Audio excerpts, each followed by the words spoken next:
Hi, welcome to Chapter 6, Week 6. It's good to have you guys back.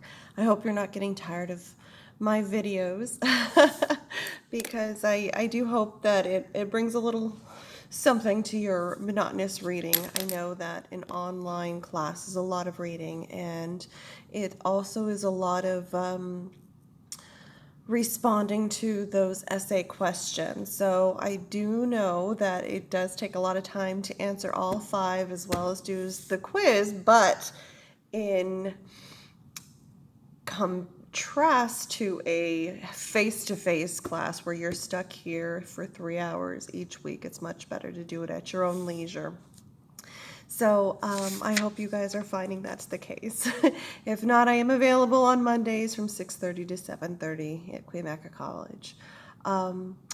Chapter 6 was about marketing. So we were talking about marketing not only our rental properties, but marketing our business as a property manager as well. The chapter went over principles of marketing, how to prepare your property for a lease, how to market your business, evaluate the effectiveness of your advertising and your marketing techniques. Talks a little about the public relations you should have with not only your tenants but the community itself, and some laws that are affecting property managers. So we should all be aware of those because it can get a little dicey for property managers. Not only do we get a bad rep when it comes to fixing tenants' issues or fixing issues with the property in a timely fashion, issues tend to blow up because a lot of tenants keep those issues so close to home because it affects the way you live on a day-to-day basis. So I can see why it is such a high energy and a high emotional stress for a lot of people having to deal with property managers. But property managers have to deal with, basically, they're the middleman. They have to deal with those tenants and they have to report it to the owner and get those fixed according to the owner's priorities as well as the tenants. So it is a difficult business at times. So marketing is a process by which business promotes and sells a service or a product. And we are trying to sell our units, right? We are trying to get a high occupancy in our units or in our houses or in our office buildings or in our warehouses. So that is what we are marketing. We are marketing our services as well as the product itself. So it's always good to know your customer and the demographics for where your properties are located. So that tells you, where the need is and who you should be marketing to. In order to get qualified prospects and those that are looking for your services, your product, they also have to have the ability to purchase it. So that would be a qualified prospect. Not only is the need there, but they have the financial means to purchase your product. So who do we target? When we have a property, let's say in Sherman Oaks, what is our target market? Who would be our potential customers? Is it a single family? Is it a multi-unit? Is it a fourplex? Is it a twoplex? Because it matters who we're looking at. Are we going to take those qualified prospects and then we're going to break that down into smaller groups and focus on 1 to 2 key parts of that property to target that market for those potential qualified customers within our big group?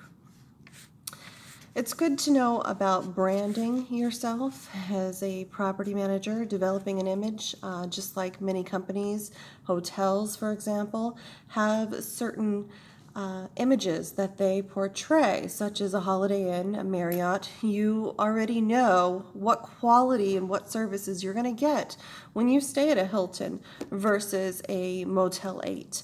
The name, the symbol, the design behind it represents a lot of intangibles that you don't always see, but you know what you're getting.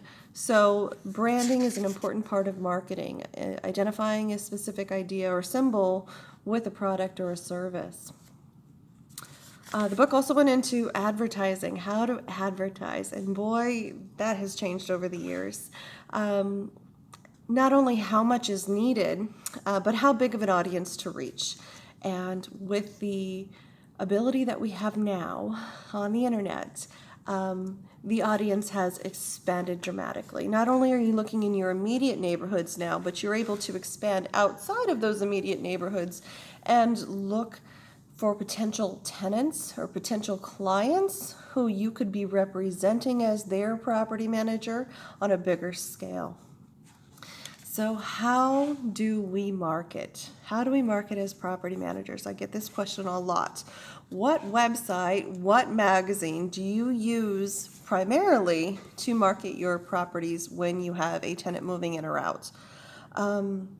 So over the years, it's been the For Rent magazines, the ones you get on the corner of the street there by the 7-Eleven or in front of the Denny's, the whole thick little booklet, like a 4x4 booklet, maybe a 4x6 booklet that shows you all of the properties in the East County, in the North County, in the South County who are renting or who are advertising their properties for rent during that particular time. Usually it's a month or a quarterly basis.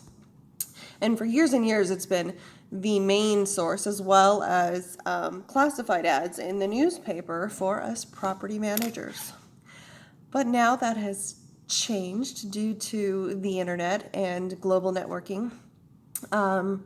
We now use the internet as well as several other property websites to list our property for rent, as well as social networks, bulletin boards or internet bulletin boards.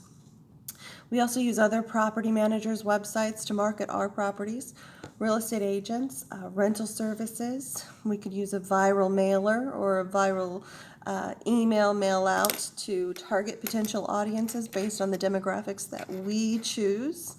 Signage, the signage in front of a property or on an apartment unit or on a storefront for rent, contact this number. Still huge because those potential clients are walking by that property on a daily, weekly, monthly basis. That is your biggest clientele because they directly see the property on a face-to-face basis. Other magazines that you could list property in are really big still. Craigslist is great. Still huge with the direct mailers, just mailing out flyers to people saying, hey, this property is in your neighborhood.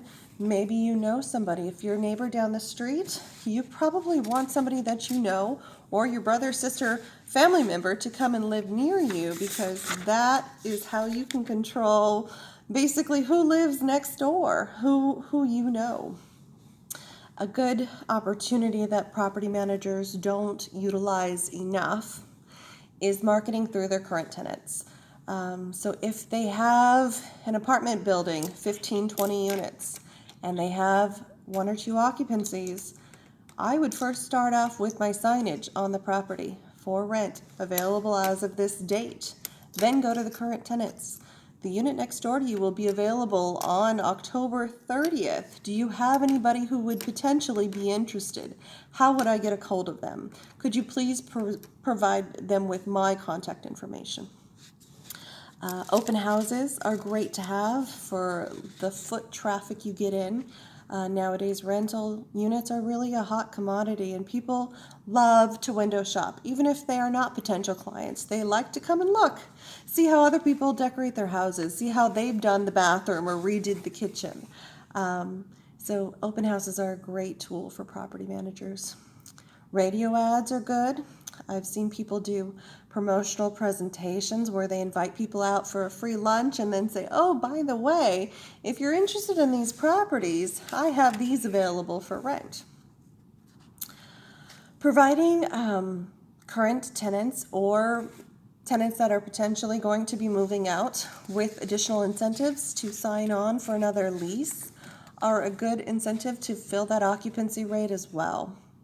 So if you haven't considered that and you have a tenant potentially moving out, see if there's some incentives that could be provided for them to stay or to sign another lease. Maybe it's something that they're concerned with that you have been wanting to address, but you haven't gotten the opportunity or the chance to present that to the client.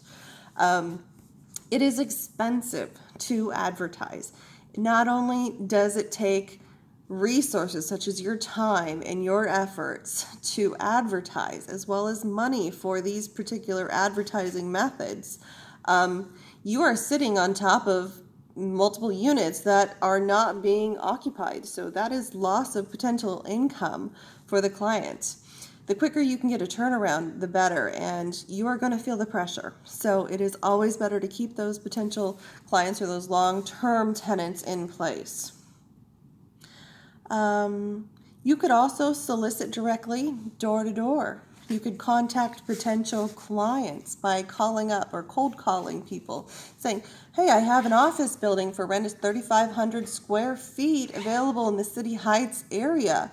I know you've been looking in this area for some years. Are you interested? Once you do have some potential clients, it's always good to, when you have an open house, to create these traffic report cards. And what it does is it tells you how many people have come by. It tells your owner how much interest you've gotten in the property, how many people are prospectively interested with your prospect cards, and if there was a good turnout. If there was, it's always good to follow up with those prospective tenants to see if they really are interested, or if there's something that needs to be addressed, that you can answer some of their concerns. Community involvement is also one way of advertising face-to-face, getting out there, talking with the restaurants, the hotels in the area, going to community events, telling them that you are a property manager in the area and you have these units that you are managing, and if anybody's interested, to give you a call. Showing good community efforts is a very positive thing to do in your neighborhood. Announcements on the radio are good as well. I've heard many property managers advertise on the radio, especially if they have 100 or 200 unit apartment complex in UTC, where you always have student turnover very high. So advertising on the radio is one method that has been pretty beneficial to them. Now, some of the laws that we talked about in this chapter have to do with the Fair Housing Act, and those are protected classes that you cannot discriminate against. So it is at the utmost importance that when you are acting prudently as a property manager, you are not showing any signs of discrimination. And those protected classes would be that you cannot discriminate based on the basis of race, religion, or national origin. So if that is somehow testified or found, then unfortunately you can be held liable for that. If you decide that you would like to send out a mass email or a viral email on your potential property coming up for rent, you have to abide by the Anti-Spam Act as well. So if somebody emails you back or wishes to unsubscribe, you must take note of that and remove that person from your potential emails. So I hope this helped. I look forward to hearing your essays for Chapter 6, and we will see you next week.